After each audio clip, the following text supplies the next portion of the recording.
Aujourd'hui, on aborde un sujet incontournable si tu possèdes des cryptos ou que tu t'y intéresses, la fiscalité. Alors, je sais que c'est pas le sujet le plus fun, mais c'est un passage obligé, surtout avec les nouveautés qui arrivent pour nos impôts sur l'année fiscale 2024. La déclaration, on va devoir s'en occuper au printemps de l'année prochaine, mais si on veut optimiser nos impôts, il faut absolument qu'on s'en occupe avant la fin de l'année. On va commencer par ce qui fait mal, surtout en plein bull run, le gouvernement a voté une augmentation de 3% des impôts sur les plus-values crypto. Résultat, la flat tax devrait passer de 30 à 33% au moment où j'enregistre cette vidéo. Le texte doit quand même tout de même être présenté à l'Assemblée pour y être validé.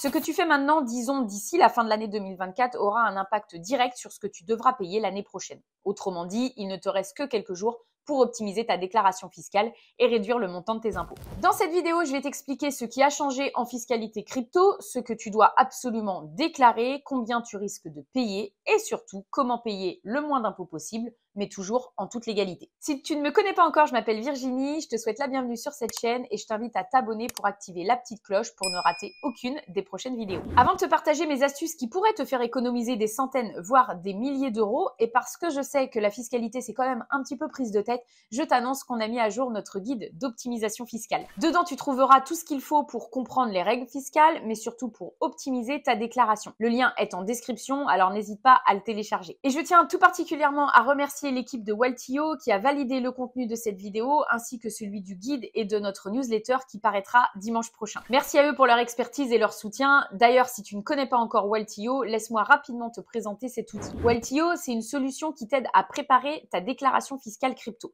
Leur logiciel scanne toutes tes transactions, calcule tes plus-values, établit ton rapport fiscal et t'indique aussi comment optimiser ta fiscalité. Le service Waltio est non seulement accessible en France, mais aussi en Belgique et en Espagne. Tu trouveras un lien en description pour découvrir Waltio. Il y a une version gratuite super pratique et si tu veux aller plus loin, avec le code OBJECTIFLUNE, tu as 10% de réduction sur leur offre premium. Pour comprendre comment on va optimiser notre déclaration, il faut savoir ce qu'on doit déclarer et ce qu'on va payer si on ne prend pas les choses en main. Alors, qu'est-ce que tu dois déclarer ? Voici les bases à connaître. Tes comptes sur les exchanges comme Binance, Kraken ou Coinbase, ces plateformes-là sont considérées comme des comptes à l'étranger. Donc, tu dois déclarer leur existence. Pour le moment, rien n'oblige à déclarer tes wallets personnels comme MetaMask, Ledger ou SafePal, mais attention, ça pourrait évoluer dans les années à venir. Ensuite, on parle des opérations imposables. Là, c'est simple. Crypto contre crypto. Par exemple, si tu vends du Bitcoin pour acheter de l'Ether, ce n'est pas imposable. Du Bitcoin, de l'Ether ou du Solana contre de l'USDT, ce n'est pas imposable non plus. Les stablecoins comme l'USDT et l'USDC sont des cryptos, donc tu restes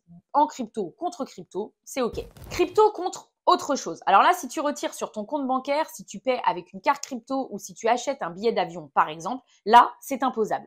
Retiens bien cette règle. Tant que tu restes en crypto, pas d'impôt. Mais dès que tu utilises tes cryptos dans la vie réelle pour acheter quoi que ce soit, ça devient imposable. Parlons maintenant de la flat tax. Donc, elle combine l'impôt sur le revenu et les prélèvements sociaux. Jusqu'à présent, elle était fixée à 30% en 2024. Elle pourrait passer à 33%. Cette flat tax s'applique sur toutes les plus-values réalisées dans l'année dès que tu échanges ta crypto contre autre chose. Une autre nouveauté est en discussion, la taxation des plus-values non réalisées.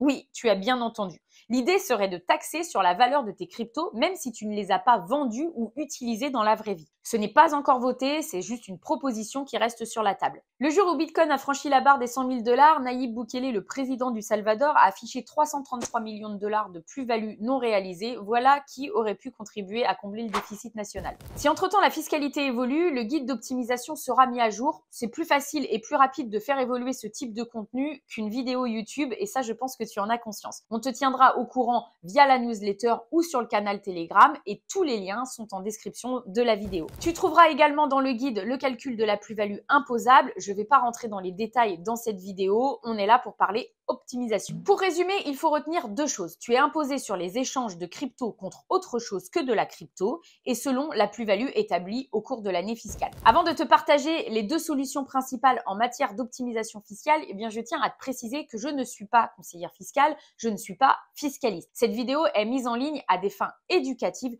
Tu dois évidemment te renseigner auprès de professionnels comme Waltio, un comptable ou un notaire avant d'effectuer toute opération ou de prendre toutes sortes de décisions. De même, YouTube n'a pas de frontières et la fiscalité diffère selon les États. Alors fais un minimum de recherche sur la législation en vigueur dans ton pays de résidence. Un dernier rappel, la blockchain est transparente. Toutes les transactions sont traçables et dès janvier 2025, les plateformes d'échange crypto devront transmettre les informations concernant leurs clients au fisc.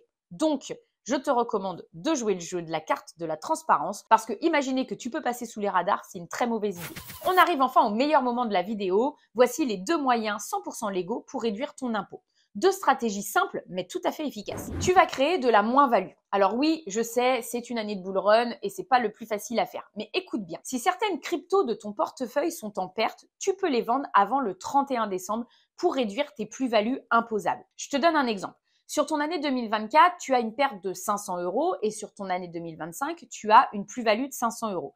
Si tu ne vends pas tes cryptos en perte au bon moment, tu ne pourras pas compenser ces montants entre les 2 années parce que la moins-value n'est pas reportable d'une année sur l'autre. Donc, autant la rentrer en écriture comptable. En vendant maintenant avant la fin de l'année, tu réduis ton impôt immédiatement. Petite astuce, tu peux racheter cette même crypto juste après l'avoir vendue. Ce qui compte, c'est l'écriture comptable qui montre que tu as réalisé une moins-value. Là encore, Waltio peut t'aider. Leur outil scanne tes transactions et t'indique si tu as des possibilités d'optimisation.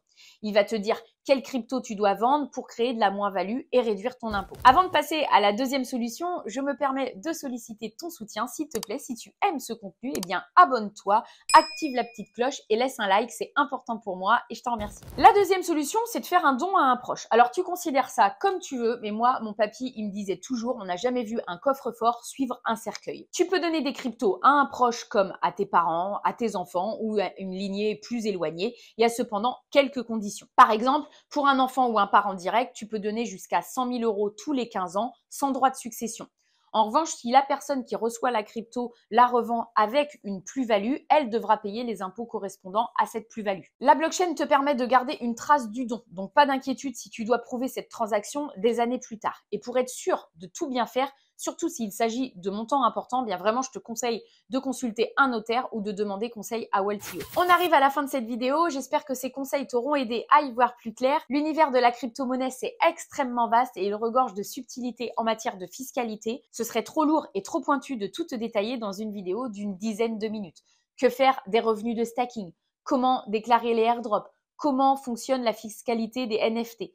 Tu trouveras quelques-unes des réponses à ces questions dans le guide fiscal en téléchargement gratuit sous cette vidéo. J'espère que le contenu de cette vidéo t'aura été utile. La fiscalité, c'est rarement fun, mais mieux vaut être préparé pour éviter les mauvaises surprises. Si cette vidéo t'a été utile, pense à t'abonner, liker et partager. Et merci encore à Waltio pour leur aide et leur expertise. C'était Virginie, je te dis à très bientôt pour une nouvelle vidéo. Et d'ici là, prends soin de toi et de tes cryptos. Bye!